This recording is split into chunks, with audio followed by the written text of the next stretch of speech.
네, 세계보건기구에 따르면 이 세계 성인 인구의 약 8%가 당뇨병을 앓고 있다고 합니다. 30여 년 동안 4배가 증가한 거라고 하는데요. 이 문제는 우리나라도 30세 이상 성인 3명 가운데 1명이 당뇨를 앓고 있거나 고위험군이라는 것입니다. 이 당뇨병이 생기는 이유와 예방법에 대해 전문가와 함께 알아보겠습니다. 한양대학병원 내분비 대사내과 김동선 교수 전화 연결됐습니다. 교수님 안녕하십니까? 네, 안녕하십니까? 네, WHO는 세계보건의 날을 맞아 올해 핵심 주제로 당뇨병을 선정했습니다. 그 선정 배경이 어떻게 됩니까? 네, 세계보건기구는 지난 4월 7일 세계보건의 날을 맞아서 당뇨병 환자 수의 증가 저지와 당뇨병 관리 증진을 위한 범세계적인 노력이 필요하다고 선언했습니다. 당뇨병은 지금 말씀하신 대로 2014년 기준으로 전 세계 4억 2,200만 명의 성인에서 발병하고 있고, 이는 지난 1980년 기준 1억 800만 명에서 4배가 증가한 숫자입니다. 문제는 이 폭발적인 증가가 대부분 수입이 낮은 계층이나 개발도상국에서 일어나고 있다는 것과 과체중이나 비만이 주요 요인이라는 것입니다. 그렇군요. 이 당뇨병 환자가 전 세계 인구 중에 약 8%라고 합니다. 심각한 수준인 겁니까? 예, 당뇨병 유병률은 2014년 기준 18세 이상의 성인의 8.5% 수준인데요. 문제는 그 증가 속도가 무척 빠르다는 겁니다. 그래서 향후 20년 후에는 유병률이 2배 이상 증가할 것이라고 전망을 하고 있습니다. 현재 전 세계적으로 매년 510만 명이 당뇨병으로 사망하고 있고, 이는 매 6초마다 한 분이 당뇨병으로 사망하고 있는 꼴입니다. 네, 6초마다 한 분이 당뇨로 사망하고 있다고 설명해 주시니까 그 심각성이 좀 더 피부에 와닿는 것 같은데요. 예, 그렇다면 국내 당뇨병 환자 실태는 어느 정도인지 궁금한데요. 다른 나라에 비해서 높은 수준이라고 볼 수 있습니까? 네, 비교적 높다고 할 수 있습니다. 네. 그 사회 경제적인 수준이 이제 비슷하거나 우리보다 좋은 유럽 서구내에서는 저희보다 우리가 더 많은 그 유병률이 높고요. 상대적으로 식사나 운동 같은 그런 그 문화가 우리랑 다른 중동이나 아프리카 같은 데에서는 상당히 저희보다 많은 유병률을 보이고 있습니다. 참고로 2014년 한국의 국민 건강 영양 조사를 기준으로 봤을 때 한국은 30세 이상 인구의 10.2%가 당뇨병을 앓고 있고요. 즉 한국에는 약 400만 명의 당뇨병 환자가 있다는 이야기입니다. 그리고 당뇨병 진단 전 단계인 공복혈당 100에서 125 밀리그램을 기준으로 했을 때 이것은 이제 고위험 예비 환자가 되는데, 이러한 예비 환자가 24%인 점을 감안했을 때는요, 2050년이 되면 당뇨병 환자 수가 600만 명에 달할 것으로 추산되고 있습니다. 네, 방금 말씀해 주신 것처럼 요즘 당뇨병 환자가 정말 많은 것 같습니다. 이 집안일 때문에 친척들이 모여서 이야기를 하다 보면 당뇨병 환자분들이 꼭 한두 명씩은 계시더라고요. 어느 모임에 가도 꼭 이렇게 당뇨병 환자들이 계신 것 같은데, 이 당뇨병이 왜 발병하는 건지 궁금합니다. 아주 원론적으로 말씀드리면 당 대사에 필요한 우리 몸의 췌장에서 인슐린이 분비되지 않거나 인슐린이 나오더라도 효율적으로 작동하지 않아서 혈당이 올라가는 질환입니다. 이제 좀 넓게 말씀드리면 소위 말하는 성인병, 당뇨병, 고지혈증, 고혈압, 심혈관 질환의 뿌리는 똑같은 원인으로 생각하는 대사질환이라고 생각하시면 되겠습니다. 그렇군요. 그렇다면 이 증상과 치료 방법도 참 중요할 텐데요. 말씀해 주셨으면 좋겠습니다. 혈당이 이제 급성으로 많이 올라가게 되면 갈증이 심해지고 소변량이 증가하는 증상이 생기면서 피로감이 증가하고 체중이 감소하게 됩니다. 그러나 혈당이 그리 심하게 상승하지 않은 경우에는 대부분이 여기에 해당이 되는데요. 스스로 증상을 느끼지 않는 경우가 더 많기 때문에 성인에서는 주기적으로 검진을 받을 필요가 있겠습니다. 현재로서는 당뇨병 치료로서는 생활 양식을 개선하고 여러 가지 경구약제를 복용하거나 인슐린 치료를 하는 것이 주입니다. 네. 그러면 이 당뇨병은 완치는 불가능한 질병이라고 볼 수 있는 건가요? 질병에서 완치라는 정의가 상당히 이제 주관적이고 모호합니다. 네. 기본적으로 사람은 나이를 먹어가면서 신체 조절 기능이 지속적으로 쇠퇴하기 때문에 질병의 관점에서 보면 좋아지는 것보다 더 나빠지는 경우가 훨씬 더 많습니다.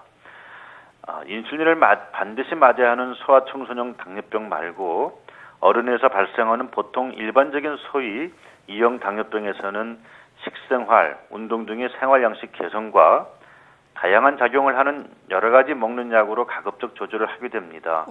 그러나 세월이 지나면서 몸 안 췌장에서의 인슐린 분비 능력은 점차적으로 계속 감소하게 되는데 결국 자신의 인슐린 분비가 당 조절에 필요한 인슐린의 최소량에 못 미치게 되면 부족한 만큼 신체 외부에서 인슐린을 보충해야 하는 상황이 발생하게 됩니다. 즉 인슐린을 불가피하게 맞아야 하는 상황이 오게 되는 것입니다. 네. 네. 이 WHO에 따르면 이 설탕이 당뇨병의 원인이라고 하던데요. 이 설탕과 당뇨병 어떤 연관이 있습니까? 설탕이라고 하면은 화학적으로 포도당 한 분자와 과당 한 분자가 연결되어 있는 것을 설탕이라고 합니다. 즉 설탕, 과일, 꿀 등은 이제 단순당에 포함이 되는데요. 이것의 특징은 다른 유익한 영양소는 없으면서 열량만 많아서 혈당을 상승시킵니다. 우리가 먹는 케이크, 파이, 아이스크림, 요구르트, 과일 주스, 농축액, 여러 냉동식품 등에 많이 포함되고 있고 특히 콜라나 사이다 한 캔 360cc 기준으로는 설탕이 9 작은 술이나 들어있습니다. 이러한 설탕이 당뇨병 발생을 유발하는 직접적인 기전은 아주 분명하게 밝혀져 있지는 않으나 당뇨병 환자에서는 설탕을 섭취 시에 당이 혈액 내로 너무 빠르게 흡수되므로 즉 혈당을 적절히 조절할 겨를이 없게 되어서 혈당이 상승하게 됩니다. 최근 영국 케임브리지 연구 보고에 의하면 설탕이 들어있는 청량 음료나 유제품, 커피 등을 하루 한 잔씩만 줄여도 성인에서의 당뇨병을 크게 낮출 수 있는 것으로 보고가 되었습니다. 그래서 설탕 섭취가 당뇨병 발생을 증가시킨다는 사실은 분명한 것 같습니다. 한국에서 하루 평균 당 섭취량은 상당히 높습니다. 평균 65g에서 80g 정도로 보고가 되는데요. 세계보건기구 권장량인 30g에서 50g보다 훨씬 많은 양을 섭취하고 있다고 보고됩니다. 통상 설탕 섭취는 하루에 티스푼 6개, 100칼로리를 넘지 않은 게 좋은 것으로 되어 있습니다. 네. 뭐 최근 이 전 세계 각국이 설탕과의 전쟁에 나섰다고 볼 수 있는 상황인데 일상 속에서 조금 설탕만 줄여도 이 당뇨병을 예방할 수 있는 도움이 될 것 같습니다. 네, 많은 사람들이 당뇨병을 조금 두려워하는 이유 중에 하나가 이 합병증 때문이 아닐까 싶은데요. 구체적으로 당뇨병 어떤 합병증들을 불러올 수 있습니까? 당뇨병이 혈당이 높은 그 자체가 질병 증상을 일으킬 수가 있지만 네. 가장 무서운 이유는 합병증 때문입니다. 우선 성인에서의 실명의 가장 큰 원인은 당뇨병으로 인한 망막증이고요. 신부전, 혈액 추적을 하는 그런 신부전의 가장 큰 원인 또한 당뇨병성 신증에 기인합니다.